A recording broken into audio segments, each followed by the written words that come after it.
Hello and welcome to episode 17 of the Cutie Art Crusaders for October 23rd, 2012.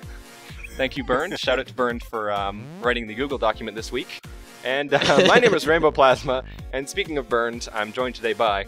Bernd01, oh, me, hooray, the guy who can't spell and do. Oh, we love you, Bernd. I'm the special guest coordinator, the awful speller, and then sometimes the editor. I'm PhotoGuy317, and I'm the art coordinator on the show. And I'm Pinky Dash. I do the questions and just generally say things sometimes. If we ever get back to a normal episode, then we'll get you on the questions, but we seem to be getting a lot of guests. Yeah. Speaking of which, yeah, we've got a guest this week. Bernd, do you want to tell us about it? Yes, today we have a super awesome special guest, one of our most awesome special guests that I am a huge fan of, and I had the pleasure of meeting this awesome individual at a convention that I happened to go to. And this special guest has done tons of things for famous people on the show. Lauren Faust has done things on EQD, the Brony Show. This is everything. I can't even begin. But today, this week on our podcast, we have the one and only amazing PixelKitties. Hello, thank you for having me today. I am dripping with the amount of gush you just spilled from your mouth. My goodness. PG podcast, play, please. Yeah, come on. Bernd knows how to charm a lady. My This goodness. is true. Welcome to the show, PixelKitties. Thank you so much Try for not to having be me. creeped out by Bernd. I have been to enough conventions to not be creeped out in the least. So. Oh, man. So, PixelKitties should be well known to most people out there because she's one of the more popular DeviantArt pony artists. We don't really have a category for that, but there doesn't need to be one. She does ponies, and it's on DeviantArt, so check it out. So why don't we start off with something here. Bernd, do you want to pick out one of the things that we had planned for her? One of the pieces. Mm-hmm. Well, hold on. First, I guess, for anyone who doesn't know who PixelKitties is, do you want to tell them who you are, what you do, A little bit about yourself? Yeah. It depends. I started off kind of in the fandom making comics. That was the thing that kind of I first started doing a lot and trying to make my mark with a little bit. But since then, I just do a lot of stuff. I like doing a lot of different little one-off things, a lot of parodies of the game Fallout. I've done a lot of posters for that and comics about that. I do t-shirts for We Love Fine. I've done art for several of the voice actors so they can have stuff to sign at their tables. Let's see, I work with the Brony Thank You Fund. I do a lot of stuff. It's kind of hard to keep track of. You made the art for the Brony documentary t-shirt, didn't you? Yes, I did, and I'm doing more stuff for them this weekend, as a matter of fact. Very cool. I'm working with BronyCon 2013 and doing logo art and things for them. So, yeah, I'm busy with my unpaid hobby. Yeah, I know that feeling. You know, I actually have a bone to pick, and it's not with you. Oh, but I have a general bone to pick with the t-shirt. Now, please settle a debate here. yes. The names that are on that t-shirt, are those for, like, is that all the people who donated to the documentary, or is that the people who donated for the t-shirt? I'm not entirely sure, because I just did the t-shirt, and I had a list of names, and I was supposed to turn them all into a thing that would be readable on the back of a black t-shirt, printed at the lowest resolution possible, so... I'm not really sure. I think it's people who donated a certain amount. Right. They had the Kickstarter, and I think if you donated over X amount, you got your name on the t-shirt itself. I think. Right. Well, we were just looking it over. Do you know, happen to know, how many names you had to do? Was it? Oh gosh, the funny thing is, it started with the initial document they sent me was 54,000 characters or something like that. And it was just impossible to get it all on the shirt. It would be 4-point type, which you're already printing on a t-shirt with kind of puffy paint kind of stuff, and it wasn't going to work. So there were some changes done, and I don't know how they figured it out. I think they took off some paid crew and to make room for actual people who contributed to the Kickstarter, but we got it down to I think 16,000 characters at the end. Right. And I don't know how many names that turned out to be, but it was a lot. No, that makes sense, actually. Well, we were just having a little bit of a debate before the podcast because both Bernd and I donated for the BronyCon thing.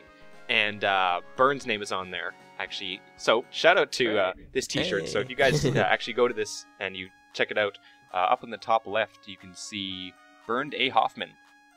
And then in brackets, Bernd01. So he's on that. But I wasn't. So I was just curious as to who's on the T-shirt. What it sounds like is it originally started and they wanted everyone on the T-shirt. But as they found out, that's ridiculous. So they probably went with I believe it's, I'm not going to list the numbers for it, but people can go look it up. But the people who, like, donated enough money to get the T-shirt, they probably put those names on there. That makes sense. That's probably it. Like I said, I was given the task of making a T-shirt, and beyond that, I don't really know the details. But but yeah. No, that definitely makes sense. Yeah, no, it turned out really cool. I definitely love the T-shirt I'm that I glad got. you like it. It was a lot of work. I'm glad people like it because it was fun, but it was also kind of terrible because of the amount of detail needed and working it turned out really well. I'm glad. So you've actually worked with a lot of well-known, not only like companies, like kind of, I don't want to use the word made-up companies because that's rude, but pony companies. So like pseudo companies, and also with obviously conventions and different stuff like that. Yeah. What do you think so far has been kind of the one that stands out to you the most that you've worked with? I don't know about companies, but the specific project, I think that stands out the most to me, I'd say there's probably two. The first one was early on when I really just started doing this, and I was getting some comics on Equestria Daily, and Setisto and everyone were just awesome about, for some reason, supporting my pony habit all this time. But I got noticed by a few people who were putting together this project to do a huge banner for, at the time it was called Studio B, but for DHX, essentially showing the behind-the-scenes workings of the show, the sort of imaginary world where the show is filmed, and the characters are themselves playing themselves. It's kind of weird and avant-garde, but the point is, and then we put in the OCs of people like Jason Thiessen and and some of the writers, and just have them all there working together in the chaos of filming it. And I got to work with Iga Filiak and a bunch of other really awesome people on this one project. And so it was just neat, all of us kind of contributing and seeing our little pieces come together and form this whole. And it was really neat. And I guess it's hanging in their offices now, and that was really cool. That's amazing. The other neat thing was... Yeah, no, please go. Oh no, is there any way we can see that, or is that like a Studio B DHX exclusive? No, I do not have it on my DeviantArt because it's because I was not like the project head on it. Mm-hmm. So you said that you had that in another one, or? Oh, I really liked working on the Brony Thank You Fund poster too, simply because it was for charity and it raised, I don't want to say exactly how much for Toys for Tots, but it raised a really nice sum of money. And of all the things I've done so far, that is the thing that I think feels like it made the most impact and has the most value, not just monetarily, but something I'm proud of and something I'm really happy that I got to work on, and I got to kind of drive some sales and some attention toward.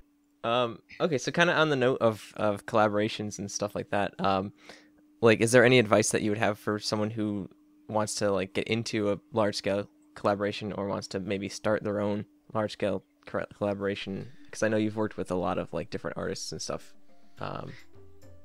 Really, the only advice I have is to simply ask. I mean, that's how these collaborations I've worked on have started. It's really just been one person saying, hey, I'm doing this and I'm really excited about it, and it would mean a lot to me if you have the time to join in. And it generally snowballs from there.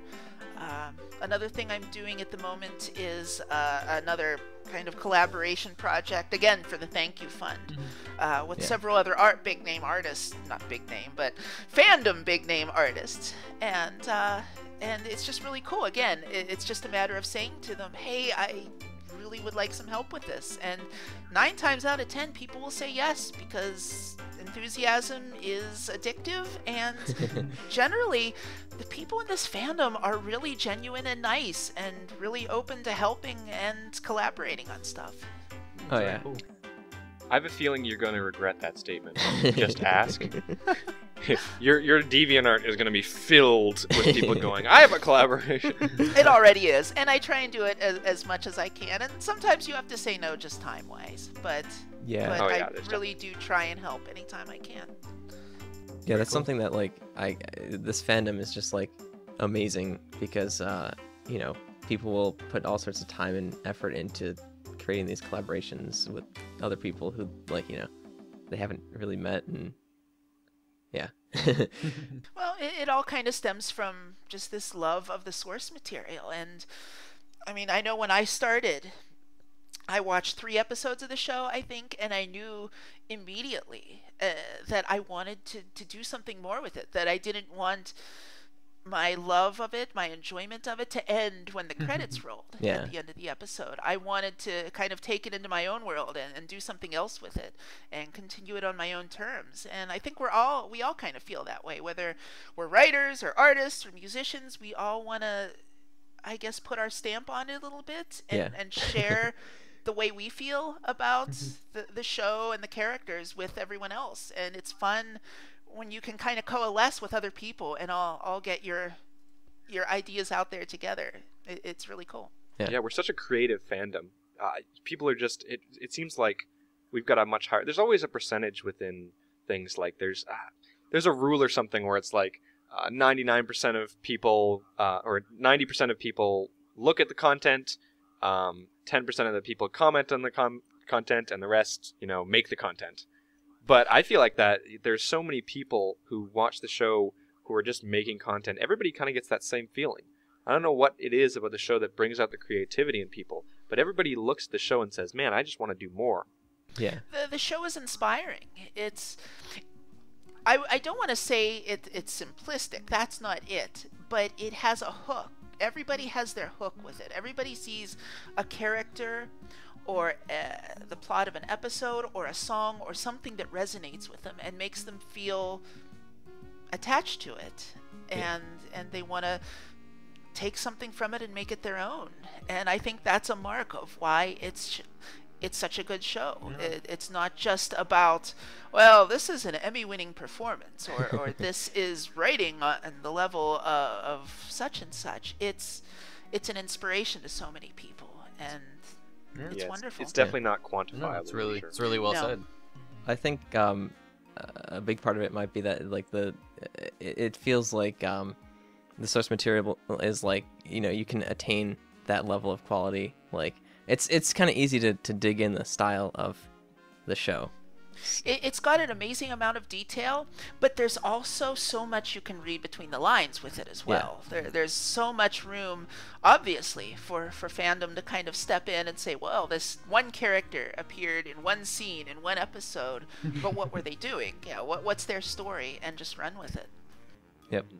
No, Like it's really Trixie. awesome to see what the fandom does with like content and everything and art. I mean, we're strictly like a show based on, you know, fan-made content. Like, we wouldn't exist if it wasn't for our fans or amazing individuals like yourself. And I mean, just the sheer amount of creativity and like just passion for the show and blending in passion for things, even other things you love. I mean, crossovers. I mean, one of the things you're most famous for is all of your amazing crossovers, whether it be video games or, you know, comics or whatever that is some other love that you have despite ponies or the show. And then bringing that in with the show, you know? My head is sort of this swamp of a certain number of years of pop culture assimilation, and I've never really been into any fandom before. I've never really taken part in anything specific in the way that I am with Pony. Now, I've been a fan of great many things, comic books and movies, and I love horror films and video games, obviously, and all these things, but I've never, until Pony, I never said, well, I want to contribute. Never got involved in forums and things like that. And now that I'm really into this this world of diminutive cartoon horses. I'm just kind of bringing all this other lifetime of silly stuff with me, and just sort of applying it to the template. Yeah. Well, you were talking a little bit about how the show inspired you to kind of start doing this, and you talked about a little bit of this, but where do you draw your inspiration from otherwise? What kind of stuff is going through your head or inspiring you to make these pieces other than the show? It's I've been drawing as long as I can remember. Some of my earliest memories are of getting a coloring book and thinking that the pictures in it not only needed colored, but they're missing certain things. So I'd be adding in all the details they're missing, like laser blasts and explosions and the good cats parts and whatever else. Yeah, exactly. Laser explosions and cats. All the things that every good coloring book needs, right? Yeah. Cats are apparently terrible at making nachos too, apparently. That's what I've heard about them. Yeah. But and so it seemed natural to kind of pursue art as a career. I was really involved with art in high school, and I went on to college and pursued my art degree.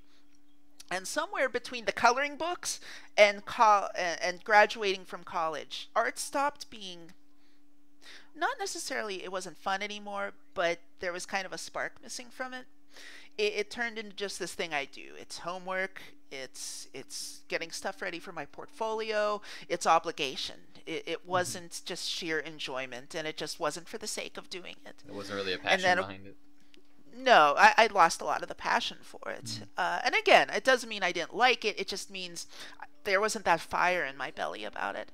And then, of course, you get a job in art, and it's even more so. You're spending 8, 9, 10, sometimes 12 hours a day doing art for someone else, and it is just a thing you do. It's literally what you do to get money to eat and buy toys with. So when I first saw My Little Pony, the new version, I'd been playing with pony toys for years, but I kind of lost that along the way too. But when I first saw Friendship is Magic, that was the first time in ages I really just wanted to draw something to draw it because I wanted to.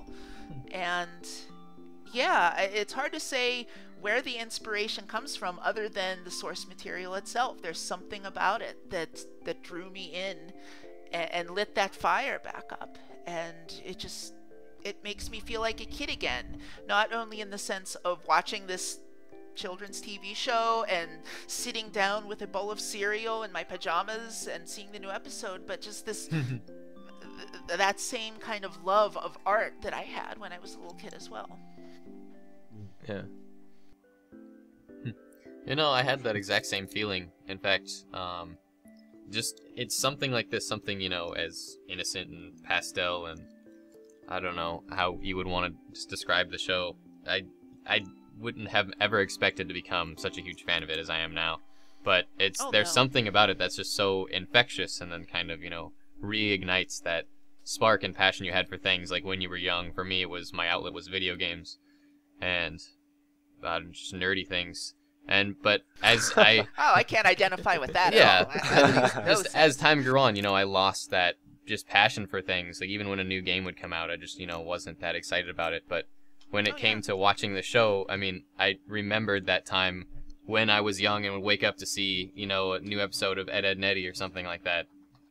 I mean, that was my favorite cartoon, and I just exactly how you were saying, that feeling of waking up and with everyone else uniting to come see this common passion that everyone around you and yourself loves. It's something that I lost and refound with the show, and I feel like a lot of people feel that way as well. So, and I think a lot of it too comes from something that we never had as kids, which is this feeling of, again, getting up in your pajamas with the bowl of cereal and watching this new episode of a cartoon along with a million of your friends, several 100,000 of your friends, and live blogging it and tweeting about it and watching it in live stream. Yeah, and enjoying this communal experience. And I think that is also a big part of the inspiration. We're all in a way showing off for each other, and we're all kind of collaborating with each other. We're all kind of building this tapestry of fanon and it's wonderful. It's fun and silly, and we're all in it together, and that in itself is really inspiring. Yeah, Both art-wise and in kind of a more, I guess, philosophical, humanistic way. I'm so sorry about this, but the second you said we're all in this together, No. I swear someone was singing High School Musical to me today, and I just lost.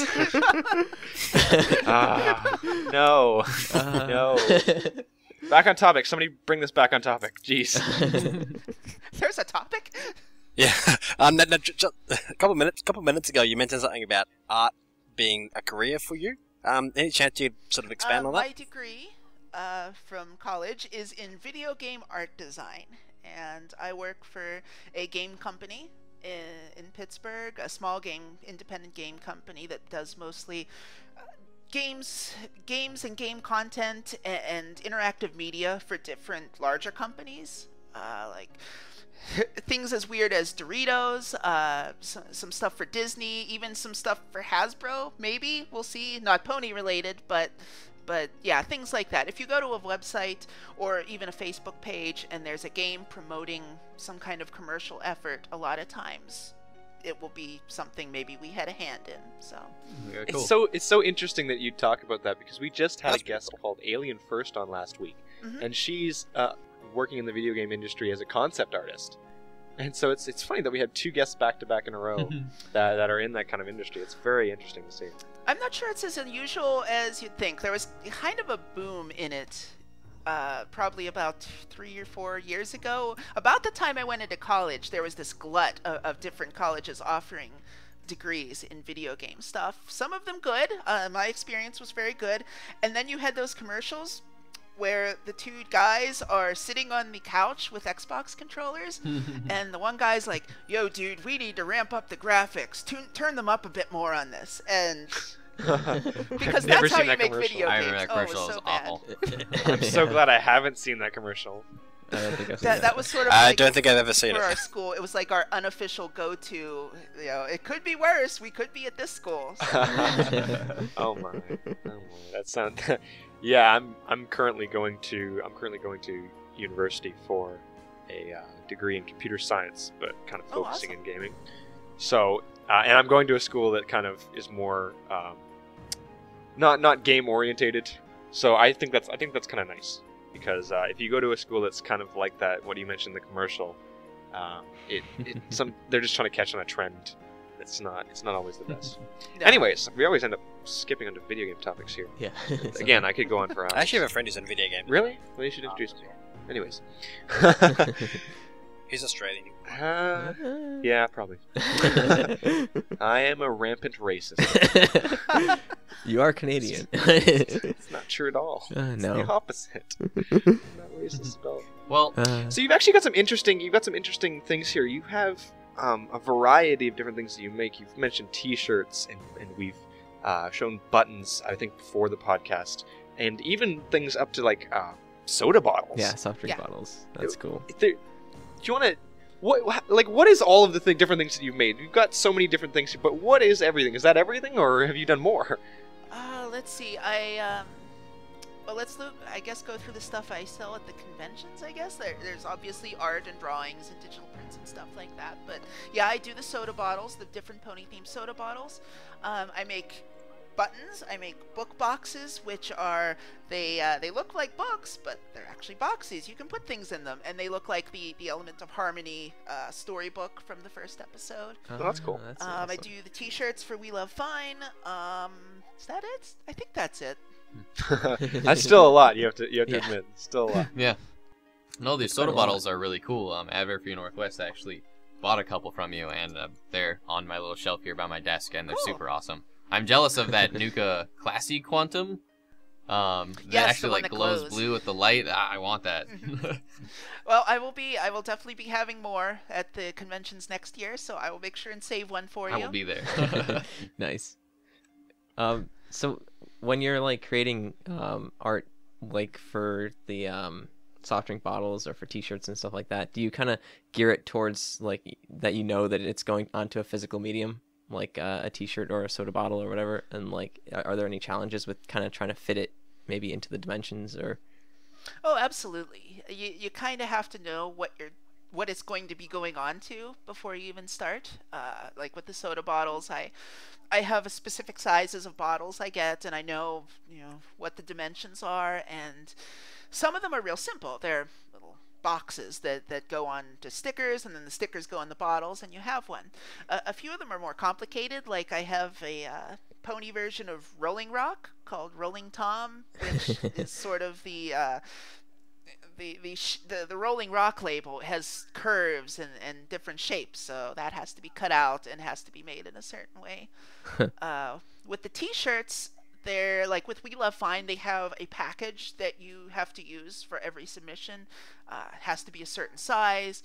They need several different images of it, like one on the color of T-shirt you'd prefer, and one small image that they have to send to Hasbro to get approved, and then a larger image. So if Hasbro says we're not so sure about this, what's this thing in the lower right-hand corner? They can send the bigger one, and so yeah, you definitely have to be mindful of the medium and the needs of, say, Hasbro in certain cases about what they need. Yeah. Yeah. There's definitely. I'm sure there's a lot of processes, especially when you're commercializing things like that. It gets kind of messy, but Hasbro seem to be pretty okay with it. Oh, So they're far. very awesome. They really are, and it's their IP, so certainly they're somewhat protective of it, and for good reason.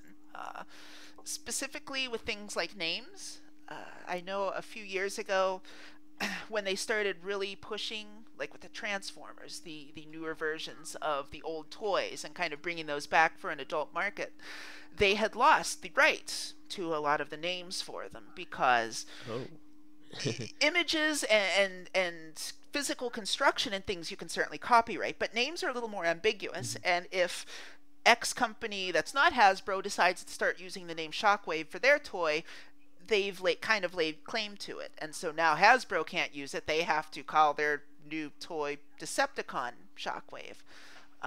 So certainly with things like that, they have to be very protective and very careful about who's using the name and what they're using it for and things like that. Yeah. Yeah, there's definitely complications. While we're on while we're on the subject of Hasbro, I've noticed I was looking through your DeviantArt gallery, and I've noticed you submitted something recently to Equestria Daily about your massive pony toy collection. Oh, good lord! How much do you actually have? It's enough. I have it spread out between my home and work offices, and it's enough that unfortunately right now most of it's boxed up. I'm terrible. I will buy things and then just put them in a box, because right now I don't have proper display cases for them. I really want to have nice glass cases to show off the massive amount of pink product I have right now. For that Equestria Daily thing, I had to get it all out and physically find some way to get it all in one shot, which was sort of difficult because there's just so much of it. Such a stupid amount. So much pink, so much I'm pink. assuming Pinkie Pie. Yeah? Well, just pink, period. All the boxes are pink. The train is pink. The car is pink. Even Celestia's pink. Even Celestia is pink, exactly. Ah, Oh, but not as much as she used to be. I've also got the white one, so okay. that's nice. Well, I mean, to be fair, it is a little girl show. I mean, yes. it expands much past It's an that, everyone but show. Anybody who's saying it's not a little girl show is kind of. Oh, it definitely is. It definitely is, and that's good. And I've always wanted a Pinkie Pie plushie. Still want One one. day. One day. And I will find Andrea Libman and get it signed. Yes. It will happen. All right, so I'm just looking at this picture here, and I'm gonna try to blow it up to describe what's going on here. But we've got we've got what seems to be prints hanging up on the wall behind. We've got a giant. Is that a poster with your handle on it? Yeah, that's one of the things I take to conventions and hang up behind my table. Yep. That's cool. You've got like the Derpy plushie from Comic-Con. You've got... I don't think I could describe it all. I'm going to try to put it on the screen, but even seeing this image on a screen is going to be kind of hard to see, so you guys are definitely going to have to go check out this on her DeviantArt page. We'll have, obviously, a link to that. I'm really jealous of your collection, actually, personally. I'm also really jealous of your little Trixie scarf that you have hanging off the edge. Did you get that at Everfree Northwest? No, a friend actually made really? that for me. Oh, nice. He made me the Trixie scarf. Someone else made me a Trixie hat. It's kind of hard to see back there, but I have a hat with ears and a horn and a mane on it. And someone made me plushies, and it's it's flattering and kind of amazing how many people just give me stuff.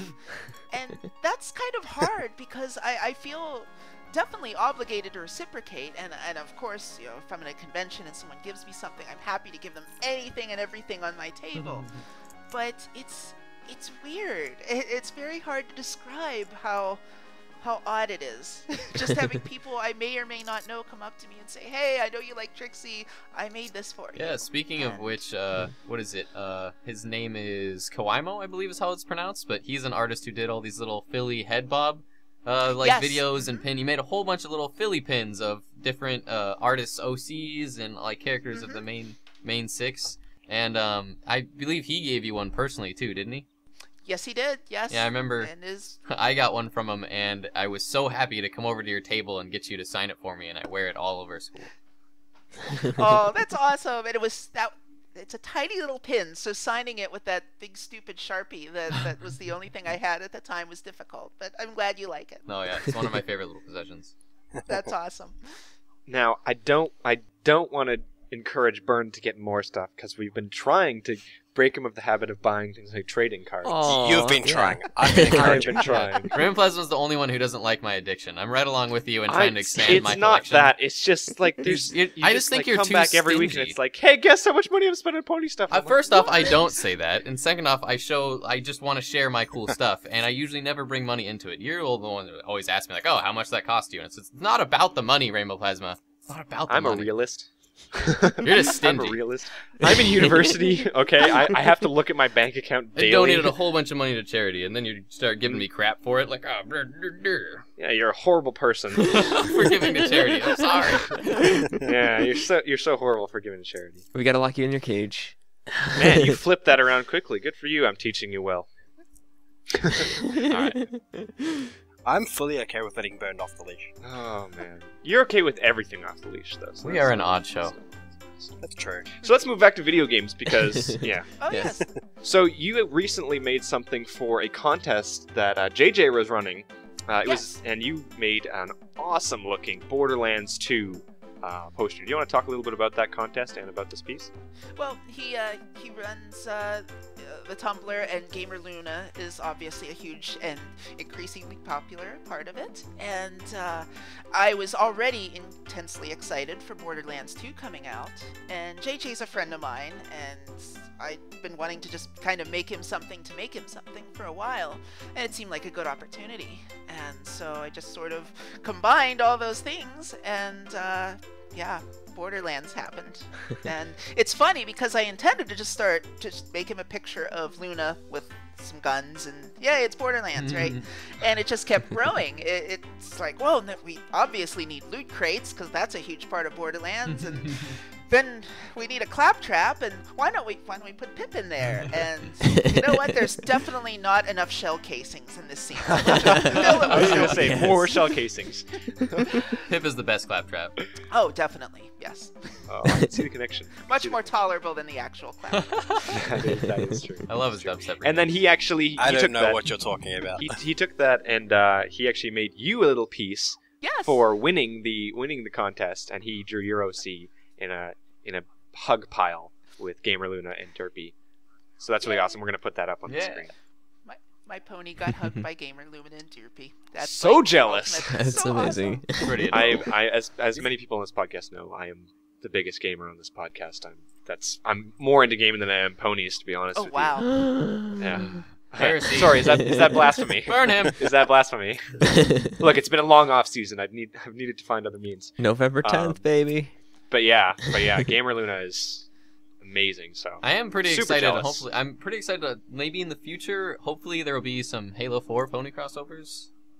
Please do that. Oh my goodness. That's definitely going to happen as we get closer. It's funny because as we get closer to any content, whether it's a new movie coming out, like a big movie like The Avengers, or a new game like Borderlands, you see the incredibly ramped up amount of pony content revolving around said thing, I mean, we will pair up Pony with anything. I could Absolutely not anything. encourage that more than right now. I am hugely in You, favor. you just said there's two things that I've no experience in: the Avengers and Borderlands. I haven't played or seen either. Oh my gosh! So left out. I know. There's something wrong with him. We're looking into it. In like a monastery brewing beer, because that's pretty cool. But that's Australia's a weird place. Pinky Dash, you heard it here first. Brew beer. Brew beer. Yeah. Oh, you get it. I can buy the beer and stuff. I mean, come on, man. You missed Handsome Jack's Diamond Pony. All right. See, I saw that Diamond Pony piece before I even played the game, and then I bought the game, and then I was playing it, and I was like, what is this Diamond Pony thing? And Handsome Jack, and I was playing it, and he's like, oh, I bought myself a Diamond Pony. I'm like, ah, and I couldn't help but think of your rarity piece with Handsome Jack riding with rarity. Handsome Jack. Wait, Yes. Is that a Borderlands thing? Yes. Yeah. Yes. He The gets main villain a in the diamond game, pony because he wants to express how rich he is, and he names it Butt Stallion. And he wants to point out that it's not a diamond pony sculpture; it's an actual pony made of diamonds. So that's. And then you can hear it whinny in the background. Oh, wow. The Mechamancer was pretty great, and all of his talent trees, and how it's such a huge shout out to Bronies. Oh my gosh! Right? Yeah, Mhm. and it's nice that remember when not Mass Effect, but the people who make Mass Effect, who I BioWare. can't remember. Thank you, BioWare, the forums where I first discovered ponies. When they posted that picture of Pinkie Pie as Commander Shepard on their Facebook page, there was so much butthurt. And just a month later, we have this entire skill tree virtually devoted to ponies, and people don't care. So I'm hoping the world is getting inured to the pony thing in video games a bit Soon, in more. due time. We're going to stop freaking out. Yes. Yeah. I've also never played Mass Effect. You've never played. Wait, sorry, I've never. You've never played Mass Effect. We're gonna have to start buying you some games. What's wrong with you? Oh, my Speaking of games and more games, it is really great when different game companies give shout-outs and stuff like that, and just if they have bronies on their work team. Because, we're so into it and so into their games and so into our community that we love crossing them over. So it's really awesome when, they appreciate our passion and crossing over and all that. And one of my favorites is I'm on a huge League of Legends kick right now, and one of the summoners I play is basically Headless Horseman. I forget his exactly name because I'm really new to the game. But if you hit Control 1, they say little funny stuff, and his first thing he says is "Suffering is magic," and I always do that all the time. It's a lot. It was actually pretty cool along the lines of video games. I actually met someone who works at Bethesda online, which makes Fallout and Skyrim and now Dishonored, and he was a big pony fan, and he was really awesome. He knew he was going to Canterlock Gardens, the convention in Ohio, and so was I. And he said, if you're willing to trade me for some of your pony merchandise from your table, I'd be happy to trade you for some actual Fallout and merchandise. Oh, wow. And things. So it was pretty cool. We met at Canterlot, and he gave me just all this cool stuff. Posters and little figurines and iron-on patches. And one of the things he got off of me was this poster-sized version of a Skyrim comic I did. And then he took it back to Bethesda and had everyone who worked on Skyrim sign it and then sent it to me. And so now I have my pony comic signed by the Skyrim people, which is so That's awesome. really cool. So awesome. See, That's now I'm all amazing. super Like jealous. the jewel of my collection. It's okay. We can be jealous together. So I want to take this in a different direction here for a second because there was something that came up recently that you made a journal about, and I'm not sure. Are you okay talking about this? Because I'm assuming so, because you posted a journal absolutely. about it. Yes. But you posted something, and I'm not really going to be the best to describe this, so I'm just going to say the title of it is "The End of Pony?" So do you want to just describe what that journal is about and go into it? Well, first of all, The End of Pony ? Is just one of those titles that makes people want to read it. So I don't really believe it's the end of Pony. But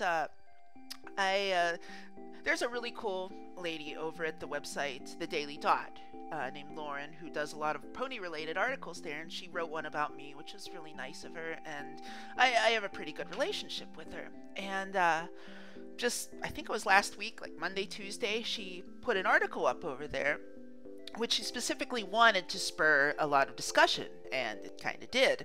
And it was essentially questioning what the conclusion of a fandom looks like. You know, what are the signs that a fandom is dying or going bad? And she pointed out several things in the pony community that may be signs that it's starting to go bad, and we're kind of reaching the end point of what's good and cool about this little fandom, this not so little fandom at this point. And I obviously completely disagree. She's awesome, but I don't believe we're at that point at all. But one of her biggest bullet points in the article was about how there's bullying in the community, and people behave badly, and there are stupid people who say dumb racist things, and people who draw things that are completely inappropriate and over the top. And these things themselves, I don't believe, are signs that we're at the end or anything. All they're really signs of is that we're a ridiculously large group of people, and there's really no entrance exam for being part of this fandom. And it attracts really awesome, amazing people who do wonderful things, who are inspiring and kind and generous. And at the same time, there are people who are kind of scumbags and jerks and are definitely worthy of being shunned. But you know, you don't have to get voted into the clubhouse to call yourself a brony or a pegasister or a fan of the show Friendship is Magic. You just show up one day and you start doing stuff and you say, I like it. And yeah, and while we don't want to condone people's bad behavior, we don't want to say this is okay, because it is obviously not. There is a propensity in not just our fandom, but fandoms in general, for people to just sort of get extremely upset, extremely involved in the incident, and want to make everyone else take part and call it out and start drawing up lines in the sand and saying, well, if you don't call this out, if you don't stand against this with me, then you're not a real fan, or you're a bad fan, or you're tacitly in favor of this terrible thing that's going on. And that's just not the way it is. I think a lot of people aren't in this because we necessarily want to be part of a fandom specifically. We're here because we like a show about cartoon horses, and it's really that simple. And we like hanging out with other cool people, cool ordinary people who like a show about cartoon horses. And it's not always about politics. It shouldn't be about politics, I don't think. It shouldn't be about the need for everyone who's against X terrible thing to stand up every time X terrible thing happens and decry it. The best thing to do is just ignore it a lot of the time, because we don't want to call it out. We don't want to encourage it. We don't want to give trolls and people who are damaged and want to get attention by behaving like completely terrible human beings the attention they desire, so they can keep doing it and keep getting diminishing returns on the attention. So, I mean, that's the bottom line. I've always kind of been interested in politics, not in a running for politics sense, but as a kind of bystander, and the political process and what's going on in Washington. And looking at forums and talking with people on the other side of the political aisle, you are not going to change that person's mind, ever, because people are set in their ways. People are set in their beliefs, and when you challenge them, that tends to make them dig in that much more. And I think the same goes for things like this. Yeah, you can confront the 10-year-old on DeviantArt who doesn't think humanized Twilight should be black, and you can wage a campaign against him because he's a kid and he's stupid and he's a jerk. But he's not going to change. And you're just giving him attention. And it's better to just enjoy the thing you love. And it's better to stick with the people you care about and who share your interests than to just go off the rails every time some incident happens. Well, there was an interesting concept that I was thinking of when I read through this. And while I agree with all your points there, there's something interesting that I found, which was the people talking about the fandom dying out. And I mean, I can understand where people don't want that to happen. Obviously, there's a great amount of community content, and if fans go away, you know, that kind of goes away as well. But to me, really, I mean, it's not really a big deal to me what other people are doing in terms of that. You know, obviously, if these guys on the podcast suddenly were like really, you know, not into ponies, not into doing the podcast anymore, that would kind of suck because that affects me. But you know, at the end of the day, I'm gonna keep watching the show as much as I want to, and I don't think you should be worried about fandoms dying out or fandoms growing strong or something. It's just kind of a natural progression, don't you think? No, you're totally right, and I think it goes back to us talking about how our enjoyment of the show and our reasons for getting into the show are highly individualized experiences. And there wasn't a fandom, I think, when a lot of us really started to like it. It was just word of mouth, and it was just people discovering it and realizing they liked it, not because other people liked it or not because they necessarily wanted to fit in, but just because they wanted to share their love of it. And yeah, absolutely. Whether the fandom lives or dies doesn't really matter as long as you're enjoying what you're doing with it, and as long as you're enjoying taking part. That's what's important. Definitely. Yeah. Well, see, the thing is, fandoms don't really ever truly die out. I mean, if you look through DeviantArt or even through some of the other web forums, even now, you'll still see new art and new things being created about shows and other things that ended years ago. I mean, I'm not going to mention any of the names, but you know, cartoons that were on TV, you know, 5-6 years ago, are still having brand new stuff made for them. Well, beyond that, I see the same thing happening. Look at Star Trek. Yeah. You know, Star Trek Yeah. ended in the 1960s when there was no internet, no real means of social media or people on different sides of the continent to connect or the world to connect, and yet it thrived. Without any original source material, it exploded and continued growing over the years to the point where it was reborn years later. So yeah, fandoms don't really die because people are into them because they love them, not because they're trying to keep the fandom going. I think it's not a popularity thing Yeah. here, and you shouldn't join a fandom just because, hey, it's a popular fandom, I should be in on this. No, like you And should. some people do, and That's that's true. the wrong reason to. yeah.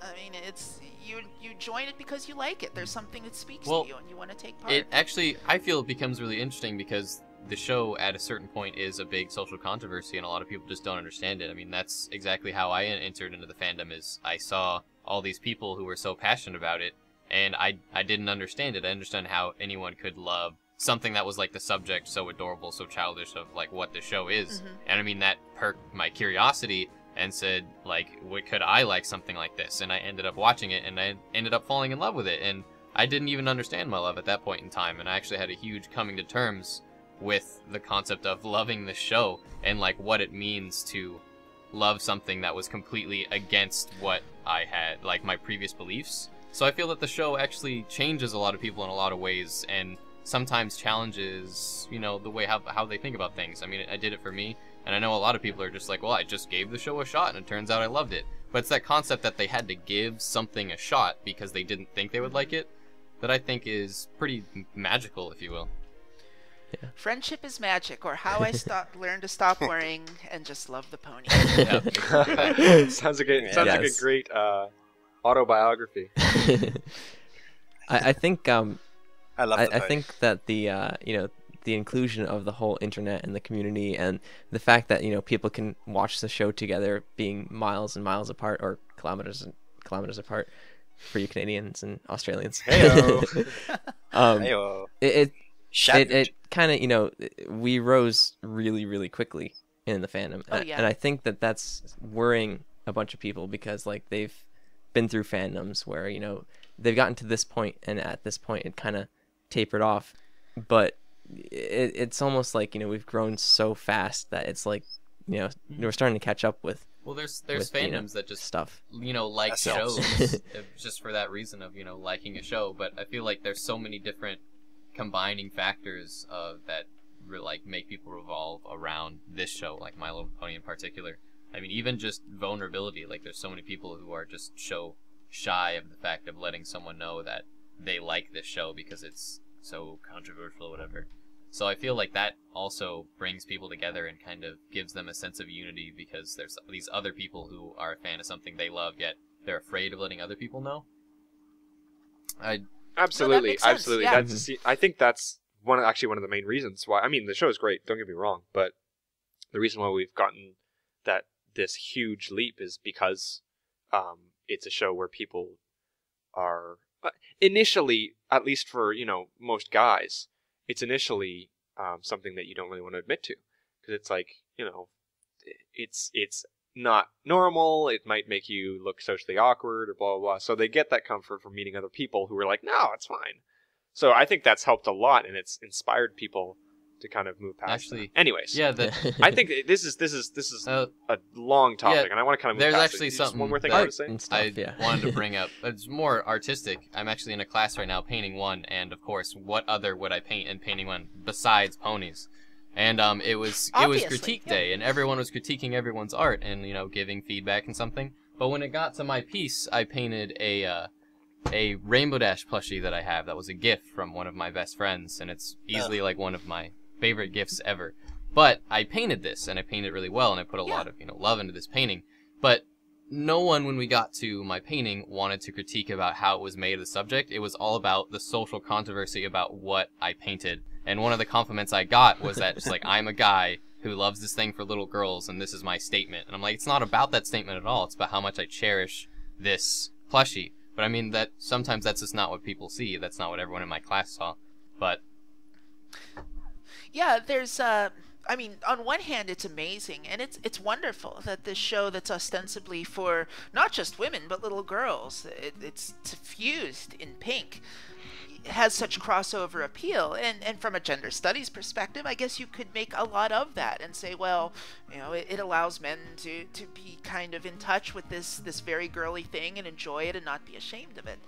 But at its core, in a lot of ways, it's really just a good show. It's really just something good that anyone can appreciate. I mean, you can look at it as deeply as you want, but on the surface, it is what it is. We just like it because of what it is. It's all about what you make it. And sometimes, sometimes there's no more to it than that. Sometimes it's just something you like. Well, no, we really appreciate your feedback. Like, that's really awesome. Yeah. Okay. Yeah. We no, I'm stopping you here because we need to move on to a different subject, because we could talk about a really somber tone here. So let's talk about the fact that you started out by making comics, and you've moved on kind of past that. Let's talk about the base of your art. Let's talk about how you make your art. For example, what kind of programs do you use? Within those programs, what kind of techniques do you use? Just go from there. The way I make art is stupid. So I'm just going to say that right now. I don't do it the way you're supposed to, which the way you should make the kind of art I do would be to fire up Adobe Illustrator and create vector-based curves and lines and make it that way. That would make sense. But I had like 1 or 2 Illustrator classes when I was in college, and I hated Illustrator. Didn't like it at all. I completely agree No, with you. no, this is awful. Illustrator's amazing. Have you Stop tried right Inkscape? No, I was so with you until If you we said didn't that. mention, we're all vector artists, so we all use user interfaces of vectoring and path programs. And that's the way you're supposed to. You're doing it right. What I do is I make everything in Photoshop, and I start. It depends on what I'm doing. If I'm doing a comic, I actually start in a word processing program, and I start by writing out a script and not only planning the joke and the punchline and how you get there, but what the dialogue, and I even plug in things like, well, what's the setting, what are some kind of little in-jokes and tiny details I can throw into the back of each panel, and I break it down in text panel by panel by panel.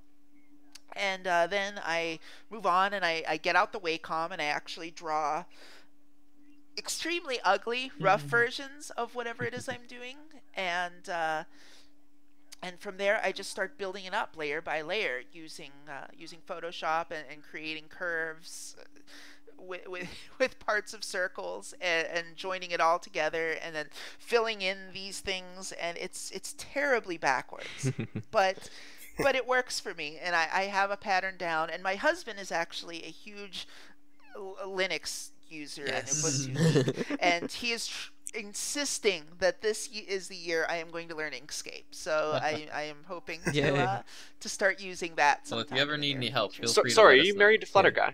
I Am I missing something here? Like, I am also a huge Linux fan, and he also is an Inkscape fan who has talked about the fact that he's modified Inkscape. I'm developing some stuff for Inkscape actually. Oh, that's cool. Yeah, Yes, so- my husband would approve. By all means, if definitely. you ever need any help with learning Inkscape or anything like that, feel free to let us know. And I'm afraid I will because I'm intimidated. Okay. He says it's very simple once you learn it, but my head is so wrapped around Photoshop's hotkeys and this certain way of doing things that it's going to be a little bit of a challenge. Yeah, That's- the hotkeys are tough. I know that feels very hard. I've come from Photoshop. Don't even mention the myself, hotkeys. And now I'm Awful. running. It's interesting. We had Veggie55 on, who's a comic artist. And he Awesome he artist, yes. yeah, he's pretty awesome. And he also creates like these show accurate comics. But he doesn't vector. He uses the GIMP, and he creates just like small lines, and it's kind of the same kind of Well, like, thing. digital art's really similar to painting in the fact that when you paint, you have to understand your medium and understand how to use it. And with any kind of digital art, if you know the medium in which you're making your image, like, you can make it as best to your abilities. So if you know how to use Photoshop well, and you know how to, say, for example, or just paint in Photoshop or make ponies in Photoshop, if you know how to do it well, you can do it well, however you want to do it. Sure, the tools are whatever tools you feel most comfortable using. I guess the end result is the real point. It would be nice to not take so long to do some of the stuff I do, but still. Yeah, no, I Not a definitely feel I agree. know too well. Yeah. Sorry, Pink Dash. It's another field that I know too well. Things take me too. Yes. This is why I preach Illustrator, because it shortens the time that you have to do things by so much. And okay, so stop. Or Inkscape 0.49. No, shut up. Well, Hey. a fun little question that I would like to start asking in our interviews: is there anything having to do with art that is, say, your favorite subject or favorite, like, finer point of making art, whether it be something like color theory or perspective or something?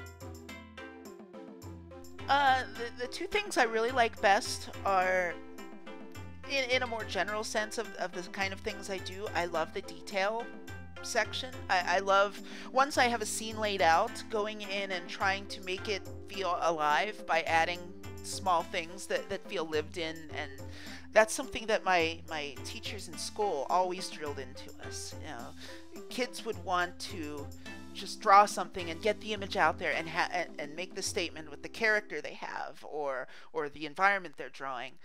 But I had some really amazing teachers who kind of preached the gospel of details bring a scene to life. You need to think about this world you're creating as something that's been lived in and had experiences and has had time pass. And you know, if you're drawing a building, you should think about weathering. You should think about the effects of time and just pollution and the environment on it.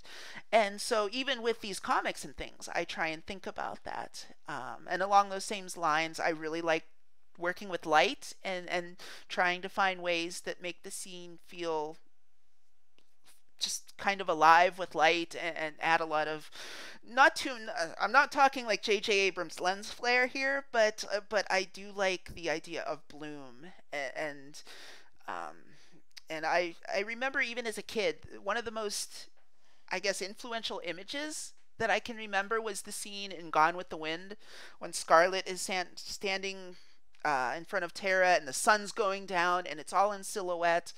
And you know, there's this slow track back, and it just seems like the light takes up the entire world. So that's something I really like to play with. No, that's amazing. I know this scene. It was a great to good hear. scene. Yeah, this I'm looking at this Okie Dokie Loki Pinky thing that you did. Yeah. And yeah, you can see like, you know, that bloom effect, like the lighting and also the detail in her helmet and legs and stuff like that. It's it's pretty amazing. Well, not just that, Thank but also you. the other Avengers one that you did, which was Shakespeare and the Everfree. Yes. Yeah. That one is also very noticeable with the lighting.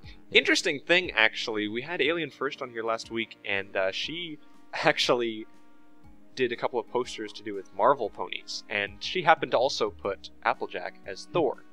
So I don't know what the connection is here. But she also put Rainbow Dash as Iron Mare, so, you know, you might not want to talk about that. Well, it's a very controversial thing. I mean, in a playful way, something about Avengers and ponies, people have very succinct opinions on who is what. With Applejack, I think it's the tail. I mean, Thor is often depicted with these sort of braided pigtail kind of things, and so with Applejack's tail and the blonde hair and the bucking versus the hammer and the kind of physical thing kind of makes me think Applejack. And Twilight, she's smart, you know, and she's Twilight Starkle. So that just the pun is too perfect good. sense. The pun It's is too too good. good. But I mean, And people like to put... I don't know I what think you're talking people about. like to assign Rainbow Dash as, you know, Iron Mare because of, you know, how full of himself he is, how he loves to boast, and it's all Yes. about, you know, Tony Stark. And so that's just really, what is it, Rainbow Dash-ish. I don't see the connection you're trying to Bern. Sorry, are you trying to insinuate something? She's full of herself. You know what? You are full of yourself. Look, there's Moose. Doesn't keep her from being best friend. Okay. For the record, live in Canada. Yes. I've never seen a moose. Okay. just for the Been chased by a record. moose. The day I do, you guys will know. You don't ride moose to work? Yeah. Really? I thought that's... That's Oh, what shucks, we you all figured this out. thought. No, it's I- polar bears. Don't you know? Yeah. We've upgraded recently. Polar bears. I thought Mounties rode moose. No, they ride Sasquatch. My bad. That's another thing I've barely ever seen. Mounties. Oh, I thought you meant Sasquatch. Neglected Canadian. barely ever seen a sky. Only like 3 times. Yeah. Yeah, we were at a party. Sasquatch walked in. He wasn't cool with it. All right, so we have to start wrapping up. Unfortunately, you've been a fantastic guest, but I've just learned that I have to be editing this week, and yeah, so we're gonna have to be wrapping up soon. Is there anything else that you want to say? Anybody you want to give a shout out to? I just want to say thanks for having me on. This was really fun. It's really been just neat sitting down and talking about a lot of different stuff that we don't really discuss on a lot of other podcasts and on live streams and things I've been a part of. So this has been really entertaining, and thank you for having me. Oh, well, thank you. We really appreciate that you enjoyed it so much. Yeah, thank you so much for coming, and Yeah. Well, you know, we have kind of we've got this big in-stream of guests right now because of Bern's trip to Everfree Northwest. But after that, we would be happy to have you back on sometime maybe in 2013. I would love to come back. Absolutely, anytime. Just Honestly, let me know. Sounds great. I have this. I don't even know the correct word, fixation or something. It's a big deal for me to have, you know, brony celebrities on the show. I never thought when I started being a brony that I would have someone as, you know, I'm sorry, but famous as yourself on our show, and it's honestly like a huge honor for me personally. I don't know about these other 3, for you to come onto our show and allow us to like interview you. That's very sweet. I don't see it at all. Honestly, I'm just a fan. That's really the long and short of it. It's not that I don't appreciate it, and I'm not trying to be falsely humble, but at the end of the day, we're all just fans of a cartoon about Technicolor horses. So, and it's great. It's so good. Yeah, it really is. we like to masquerade about an art show, but we just really like showing art about ponies. Yeah. We just like ponies. Yeah. the art's second to the ponies. Yeah. As we could tell this podcast as we got off topic, but you know we had fun. Yeah. Is there any way that we can is there any way where people can contact you? Now we've obviously got your DeviantArt, but you know, do you have like a Tumblr or a website Twitter. or anything? I'm really active on Twitter. I really like to tweet about anything that comes to mind, like ponies and beer and politics. So yeah, follow me on Twitter. I like talking with people on there. I have a Tumblr. It's mostly the same stuff on my DeviantArt, but I do have one, and you can find me. I have a website, a page on We Love Fine's website, on their Mighty Fine Artist page. So yeah, cool. you can find me any of those places. Very cool. All right. Yay. Well, that sounds good. Well, we're gonna just do our wrap up part of the show right now, where we go over all of the stuff that we have, where you can contact us. So, Flutter Guy, you want to take this away? Sure. Let's see. We have a DeviantArt account, which is cutieartcrusaders.deviantart.com. And if you go there, you can look in our favorites, and you can follow along with all the art from this episode and all the previous episodes too. We've actually got some extra comics there that we didn't have time to get through, but there's quite a bit extra this week. So feel free to, if you're on the live stream, chances are one of us will be there and we'll post it in the chat. But if you're not, then it will be in the description. So head over there and check out some of PixelKitties' work. Yep. We also have a favorite folder there that like is our kind of dumping ground for good art. So if you take a look there, and you might be able to guess a theme, an upcoming theme or something. Let's see. We also have our email account, which is cutieartcrusaders@gmail.com, and there you can send any questions or art that you want to try and get on the show, whether it's your art or if it's art that you found and you thought it was really amazing. If you do submit something to us, please put either questions or art in the title so that it gets filtered and sorted. And yeah, Pinky Dash worked his magic with that. So, let's see. We also have a Twitter. Do you want to talk about that, Rainbow Plasma? Yes, I do. We have a Twitter that is @CutieArtCrusade. It's not quite, we couldn't fit it in with the title length. But yeah, @CutieArtCrusade. That's where you're going to want to go. I actually want to kind of become a little bit more active on there. Today I tried something new where I sent out a little tweet saying, hey, we're having PixelKitties on tonight. Anybody want to ask any questions? Didn't really get a big response because we don't have a big following there yet. But, that's a great way, if you don't want to send us an email or whatever, to ask a question on the day. And also just to get up-to-the-date feedback. For things like, in case our live stream ever goes wrong or there's something wrong with that, or, if you need a reminder about it, then we've got all the stuff there. So go and follow us there. And, yeah. And if you're watching... We've also got a Facebook. Yeah. Yes. So, we've got a Facebook where you can go and like. We've been getting a lot of likes there, and that is amazing. So thank you guys for doing that. But that's just facebook.com/CutieArtCrusaders. And I'm actually going to set something up. We're going to look into it this week because... Match.com? No, eHarmony. No, we're going to be setting up something to work with the Twitter feed, because I believe on Facebook you can send all your tweets to Facebook. So maybe that'll help a little bit so that we don't have to always double post, because when we have to double post, sometimes we forget about Facebook. And if you're watching this on the Everfree Radio YouTube channel, make sure to like or comment or subscribe. It helps us out. And if you have any questions or comments on the YouTube, if that's where you're watching this, feel free to comment there, and I'll make sure to get back to you. Yeah, we got a bunch of different places where you can find us. So any of those places will work if you want to send us some feedback or questions or anything like that. All right, well, that's everything for today. Do you guys have anything else to talk about? No, I think I'm good. No, I think that's it. All right, sounds great. No, well, that's it for this week. Next week, do we have a theme, guys? I was talking with a few special guests. I haven't gotten a confirmation yet. I was chatting with White Diamonds, but she's having computer issues. So other than that, I'm not sure. So we might have a theme next week. Right. Well, this is a perfect opportunity for you guys to go and follow the Twitter account, because when we figure out what that theme is, in case we don't have a guest next week, then we will post it on the Twitter and Facebook account. So there. Yes. Motivation to go check them out. All right. Well, if that is everything, then that is the end of this episode. Thank you guys for watching, listening, or however you do it. Yep, My name is Rainbow Plasma. I'm Burned01. I'm FlutterGuy317. I'm Pinky Dash. And I'm PixelKitties. And we'll see you guys next week.